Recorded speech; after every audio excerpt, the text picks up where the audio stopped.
everybody, here it is, RX7! A rotary! That's right, a rotary, unique for its triangle Dorito-powered spinny engine. Like many others, I've always been fascinated by these cars. They are different in lots of good ways, so after many years of looking, I got myself this Series 2 Mazda RX-7. It has a 12A naturally aspirated twin-rotor engine, 5-speed manual gearbox, and a carburetor that barely works. It wasn't reliable and would often conk out on the road, so I decided an EFI swap would bring it into the current century. We got ourselves an injection manifold and a replacement fuel tank to replace the grotty old factory stuff. We didn't realise at the time that we had to cut out half the car, but eventually got it all installed, painted and ready to go.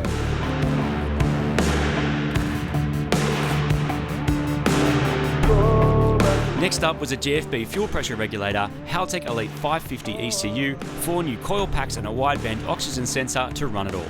I was pretty excited to get it onto the dyno, and after some successful diagnostics and low tuning, we went for a power run, and then this happened.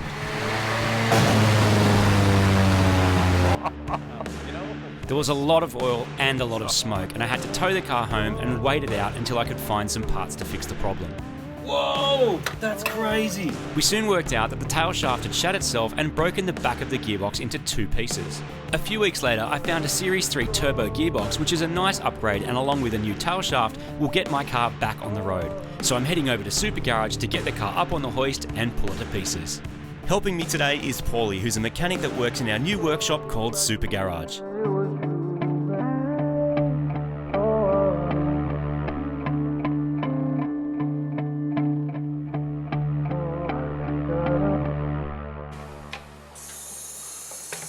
That's nuts. I've never seen anything like that before. Just fully snap the case. All the shifting mechanisms, like that's toast. That gearbox is toast, man. And about to be on the floor. Well, all right. Bye.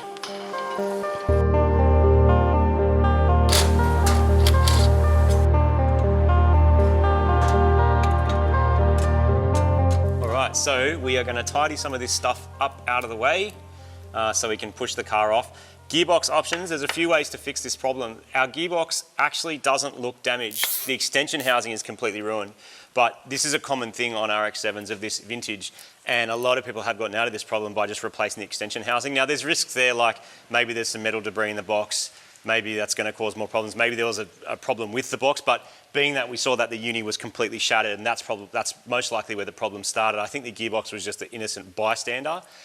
So that's one option. So I'm looking into that with a person I found who has some extension housings. So that's sort of to use bits to put mine back together, which is the cheap option.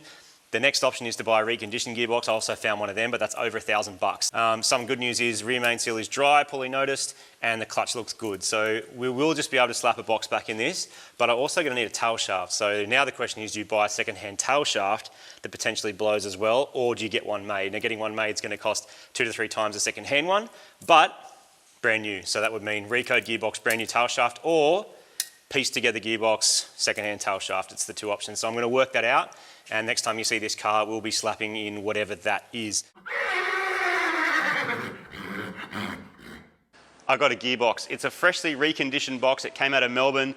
We found it on Marketplace, and the guy was like, yeah, I just got it fixed up. It's all been redone, and looking at it, it looks really, really nice. All the seals have been redone. It's been fully professionally blasted. It looks really clean. Look, hopefully the inside's as good as the outside, because that's kind of what we need. So we need to install our own shifter onto it, and we also need a tail shaft, which we're under the process of getting one now. So hopefully we can have this thing running today. If not, we're going to have to get a tail shaft made or something. But we're going to slap this box back in, clean up some of the old parts so that we can reuse them and put the car back together. Mazda has used the same gearboxes for decades because it's a hell of a lot cheaper to make one basic box and change things like shifter positions and ratios than it is to redesign from scratch for RX3, 4, 5, 7 and their piston-powered counterparts. The correct era of gearbox for this car can be identified by the smooth casing, which they used right up to the late 80s. These things are interchangeable in almost every way and go together like Lego. It also means there's a heap of combinations floating around there on the market. They are getting a little bit more rare these days, but you can still get them for a reasonable price if you look hard enough. All we have to do is transplant our clutch fork, bearings and mounts onto the new box and it will fit directly into the car, right? Nope, not today. Turns out our gearbox is slightly different. The length of the shifter you can see is It's not much, it's like 25, 30 mil, but it means that this is wrong. So I think you can transplant this onto that, I'm pretty sure. You have to do some research first. Our main problem is that the shifter position is 40mm too far back, so the box will not fit the car. And on closer inspection, it appears there's a few other subtle differences as well. So a very quick job of replacing the gearbox has turned into a very long job because nothing fits. So the extension housing looks the same, but the shifter looks different, but the actual size of the bell housing, we're just measuring that to make sure it's the same, because I think later cars had a bigger clutch. So yeah, we're just working that out. So I was like, yeah, half an hour in, done, let's put a tail shaft in and go. Not so. I was hoping I wouldn't have to split this new gearbox and remove the extension housing to fix the problem, but my options are limited. We're going to have to remove the back part of the gearbox and try and work out why it won't fit, even when it looks nearly identical. Okay, so we finally got this thing apart, and it fought us the whole way because it was in gear, whereas because the other one was in neutral while pushing it around, I think this gearbox was left in gear, so that selector rod there was caught. Now, if our other old extension housing worked and wasn't split in two, like that, in this situation you could just stick your one on the back, boom, and away you go. We've also got the speedo drive here, which looks like it's different. So it's got a little cog on it, which is in there, but it's different on the other one. So we're thinking maybe just to be safe, we're going to swap the stuff that we know works with the car while it's out, while we're here. So they look the same, but not compatible. So we actually do need to put the one off the old gearbox onto this. So we just got a slightly different generation of gearbox. Even though they're supposed to all be more or less interchangeable, they're not really. You still got to pull them apart. So anyway, lesson learned.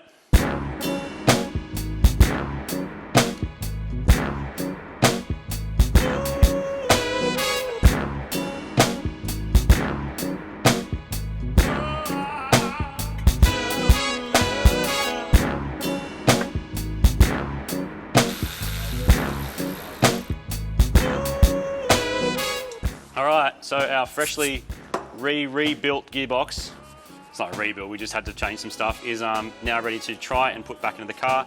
Got to let the silicon set, and I've got to go get myself a tail shaft. So let's whack it in.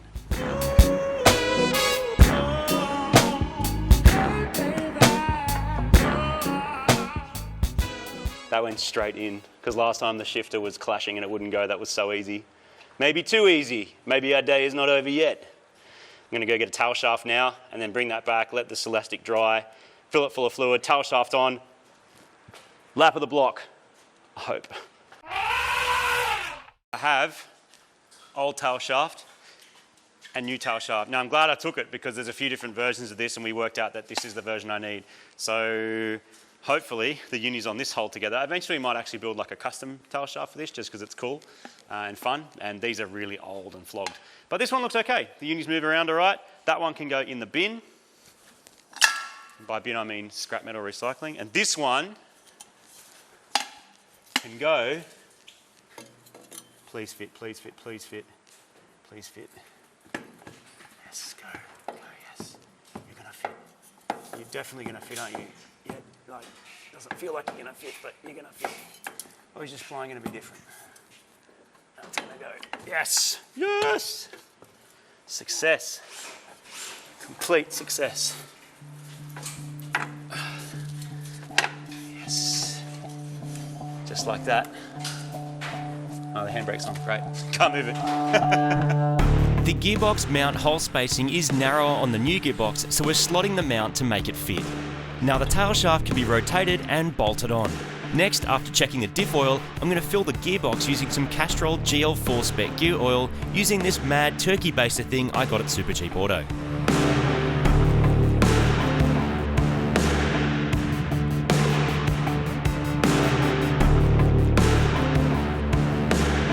Like most gearboxes of this style, you fill it through the filler till it can't be filled anymore, and then we can seal it back up and attach the rest of the gearbox mounts to the car. All right, after a lot of stuffing around, that is done. Replacement tail shaft is in, we checked all the oils, filled the gearbox full of oil, Paulie's put all the starter motor and everything back together. So now it's time for test drive. Yes.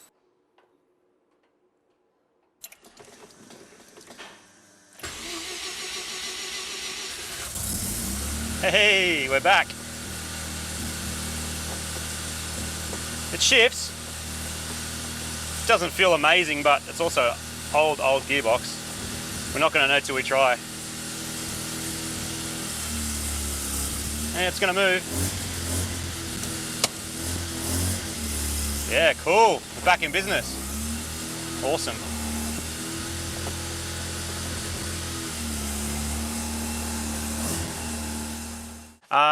So it doesn't work.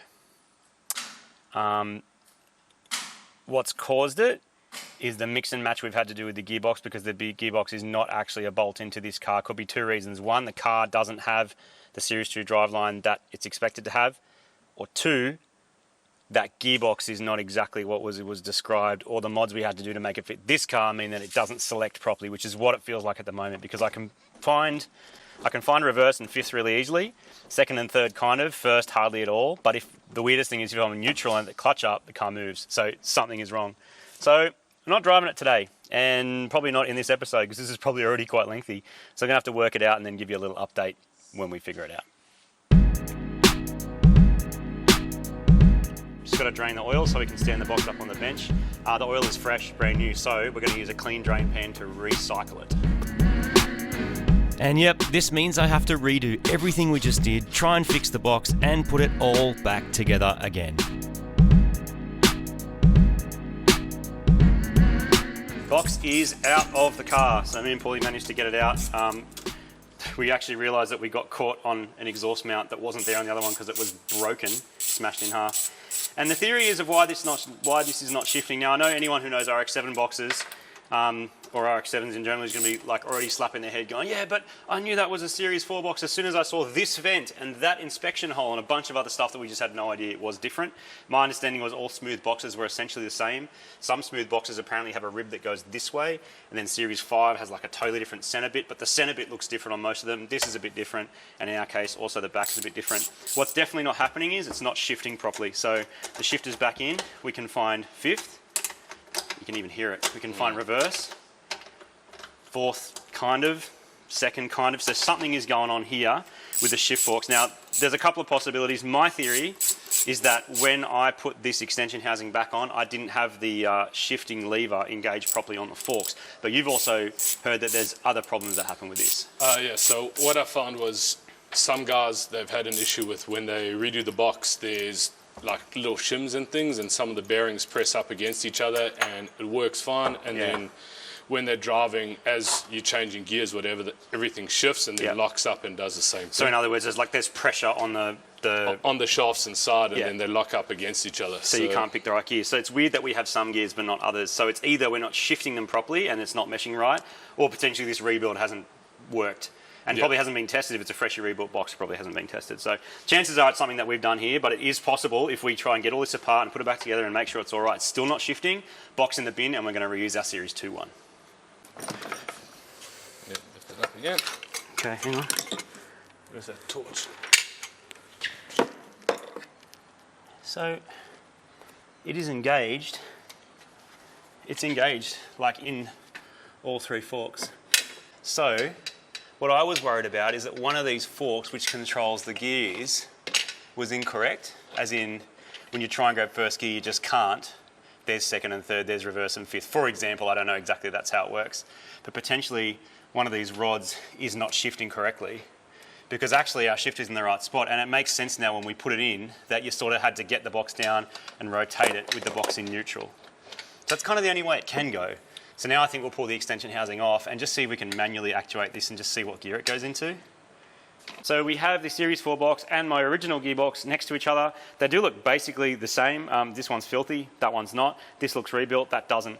The biggest difference that we're noticing at the moment is that if you put this in neutral, so all the shifter forks there are in the one spot, which is where they're supposed to be when you put the box back in the car, which is what we in fact did with this one. We can move that around and it changes, but this is at the moment, this is in neutral. So if I grab the output shaft and the input shaft and I turn them, they're free spin, like I can hold the input shaft still and move that because it's in a neutral gear. If we pick a gear and pull that in the first or second, it locks.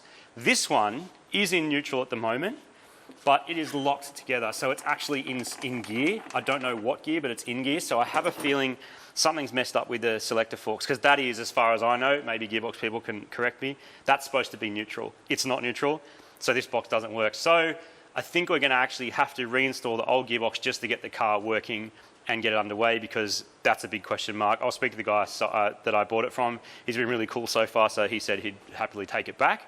Fingers crossed that turns out to be the case and it's a happy ending. But yeah, so we're basically just going to give this a brake clean rebuild, stick the extension housing back on, stick this gear back in, put it back together, slap it in the car and drive it, maybe. That's in, so that's engaged in the linkages, and then the box, the rest of it should just drop down. Moment of truth. So if this shifts gears, we're good. We've got a working RX7. So I can go left to right. That feels good. You can see what happens with the shift linkage in there. When I do that, it's this finger that's moving back and forth to pick whether it's first, second, third, fourth, fifth reverse. And can I pick a gear? That feels good. That feels good. Yeah, that feels like a gearbox to me. There's reverse. I'm going to try to spin it. Set first and second. That's second there? Can't tell. Where are we in the car? We're like this. First, second, third, fourth, fifth, reverse. Yep, she's good. Sick. Back in the car. I got a bit excited. Like, back in the car. No, I've got to pull it apart again. Reseal everything, put everything back together, and then put it in the car.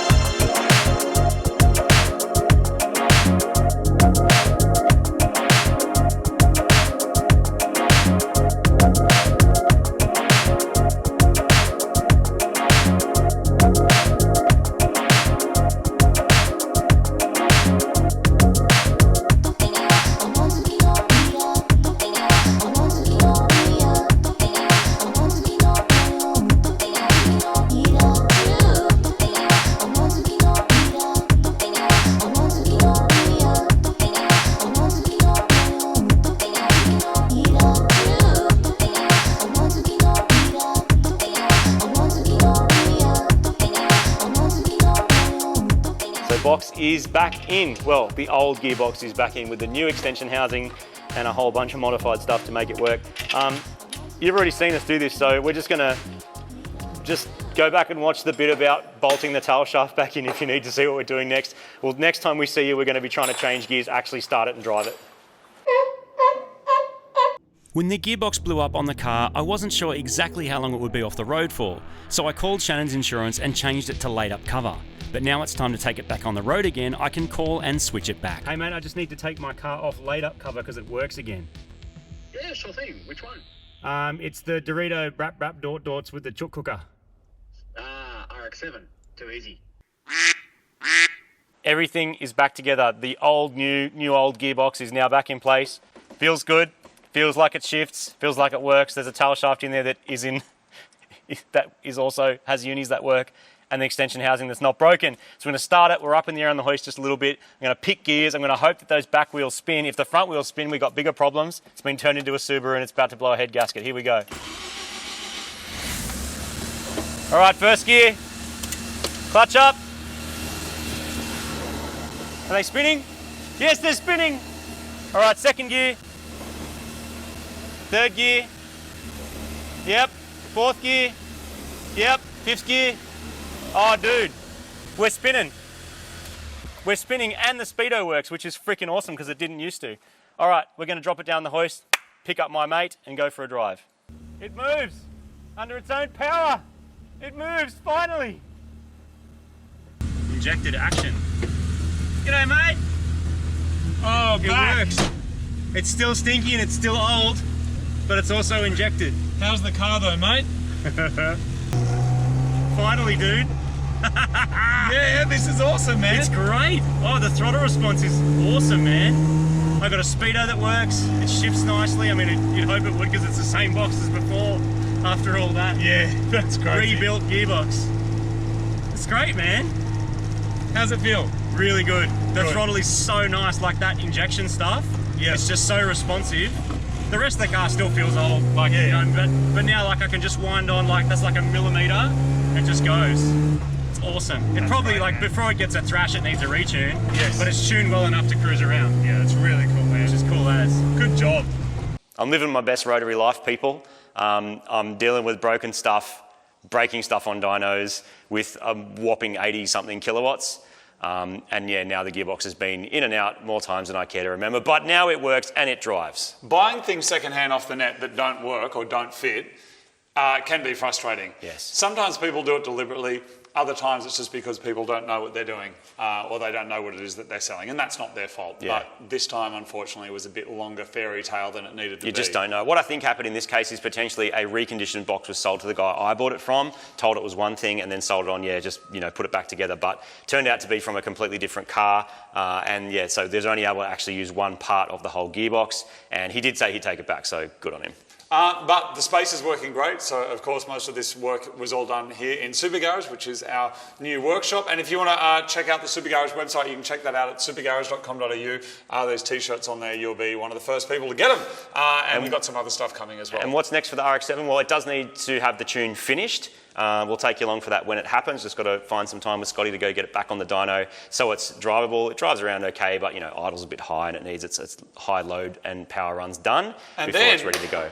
Sorry, I just hit it with my ring. That's all right. No, it's actually just my finger. Oh, I did it again while demonstrating to you what I shouldn't do. I'm sorry. Then at some stage, we're taking the RX7 and the 240Z for a trip, which is going to be great. So it's going to be excellent. Anyway, there it is. Martin was just telling me off camera before that he would like nothing more than to insert into his mouth. It's lunchtime. What time is it? It's actually lunchtime. Okay, Martin would like to insert into his mouth a cocktail glass full of prawns covered in mayonnaise. No, I didn't say that. Yes, you did. No. Martin ate an oyster recently, by the way. I did. First time ever. Because he was scared of crustaceans, and I thought, what more of a crustacean is there than a piece of snot in the shell? Deep into my 30s, and I finally ate an oyster. Yeah, it was the not first and only one. Anyway, we're going to go and get any sea creatures that have shells and rip their shells off and eat the slugs that are inside the shells. I don't want to. Thanks, everybody. All right, see you next time. Prawn cocktails are great.